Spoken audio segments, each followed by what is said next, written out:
Hello, everyone, and welcome once again to the Word of the Day podcast, which comes to you, as it always does, pre-recorded from the RAV4 studios. I'm your host, Jamie Silva, and we've got a couple more useful words to pleasantly explain today. The first one is a verb, betide. This just means happen. So if something betides you, it happens to you. Now, the word betide is a little old-fashioned, a little poetic, perhaps, and in my experience, it pops up nowadays in just one phrase. And this is woe betide, and that's woe spelt W-O-E, meaning great sorrow, distress, or misfortune. Woe is also the foundation of the word woebegone, meaning overcome by woe, by deep sorrow, grief, or wretchedness, especially if this sorry state is visible and obvious to the casual observer. So references to people's woebegone appearances may be most common. So anyway, the phrase woe betide basically means may bad things happen to, and then finish the sentence with whoever you want the bad things to happen to. There may be people or things that you wish to be afflicted with woe, and saying woe betide is how you might express this wish. Incidentally, the word befall also means happen, just like betide, and has the added benefit of possessing a past tense, which is befell. Betide, on the other hand, does not have a past tense. No one ever says betided. In terms of usage, betide, and I may as well just say woe betide, is tailor-made for threats, for declaring that if someone does something you don't want, or perhaps now that they have done so, you hope they'll suffer, that they'll receive the due reward for their misbehavior. Maybe they'll even be woebegone, and as a result of all the woe, they'll learn their lesson. Now, you may be asking, who exactly is bringing the hurt here? Who would be carrying out this threat? Is it the speaker, the person who is issuing these ominous woe betide so-and-so statements? Well, no, it's not necessarily the speaker, or anyone else for that matter. You don't have to specify who will be inflicting the woe, or how it will betide the victim. This statement, woe betide, is more of an appeal to fortune, karma, providence, the universe, what have you. It's all very impersonal, and this is on purpose. You want to leave the specifics vague, especially as regards the actor, so as not to incriminate yourself should some sort of woe actually occur. Nonetheless, if you were heard to mutter darkly, woe betide Greg for locking me out of the apartment while I was getting the newspaper, and then the next day Greg's 2% milk was mysteriously replaced with heavily watered-down white paint, that would still be pretty suspicious. Now, here is what woe betide looks like in ordinary conversation, though I will warn you that saying it will make the conversation a little less ordinary.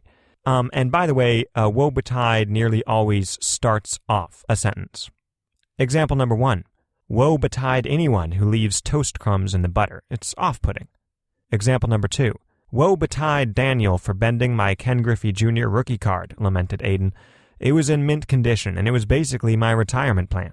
Example number 3 is a special guest example from the great author Alexandre Dumas in his book The Count of Monte Cristo, and he is here describing the revenge the main character will exact on whoever was behind his uncalled-for reaccommodation to a French dungeon. Quote, Dantes, main character, cannot forever remain in prison. One day or other he will leave it, and the day he comes out, woe betide him who is the cause of his incarceration. Okay, that is it for betide, but we do have another word for you today, and this is a noun, brouhaha. And this is both fun to say and easy to use. I believe brouhaha means an uproar or a loud controversy, and my understanding corresponds pretty well to the online definition, which is, quote, a noisy and overexcited reaction or response to something, unquote. I will say that this is a touch better than mine because it correctly includes the connotation that the commotion is overdone or unwarranted. Like, no one's going to say, the people behind this huge brouhaha were totally right, and we completely agree with them. Note as well that brouhahas don't have to be in-person and verbal, with people actually yelling at each other or pushing and shoving or having some sort of physical interaction or altercation. As with any controversy, the participants in the brouhaha could be online or just out there somewhere in the population. Referring to an abstract and intangible brouhaha over whether Tom Brady knowingly used deflated footballs is just as legitimate a usage as referring to the, live and tangible brouhaha that erupted at the barbecue last week when Lars, the grill master, mixed up people's steak doneness preferences. Also, brouhahas are almost never attributed to just one person. It's always going to be a group thing, a bunch of people either in real life or virtually kind of milling around and being outraged about stuff. Let's now turn to the examples for brouhaha. Example number 1. The annual Black Friday brouhahas over discount electronics at Best Buys around the country has become something of a cultural touchstone in America. Example number 2. Many accuse media outlets of doing their best to manufacture brouhahas over trivial controversies in order to get higher ratings.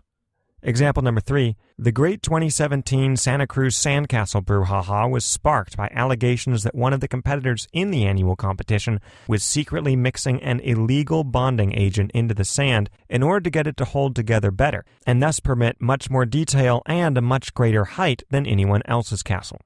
Okay, that is it for today's words. We want to thank you for listening, as always, and thank you as well, let's not forget, to producer Pete, who is feeling, sad to say, rather woebegone this afternoon after having involved himself in several brouhahas over the weekend in preparation for today's show. It would be too harsh of us to say woe betide anyone who doesn't recommend this podcast to their friends, so we won't do that, but we hope you do so anyway. This has been the Word of the Day podcast. I'm Jamie Silva, and we'll see you next time.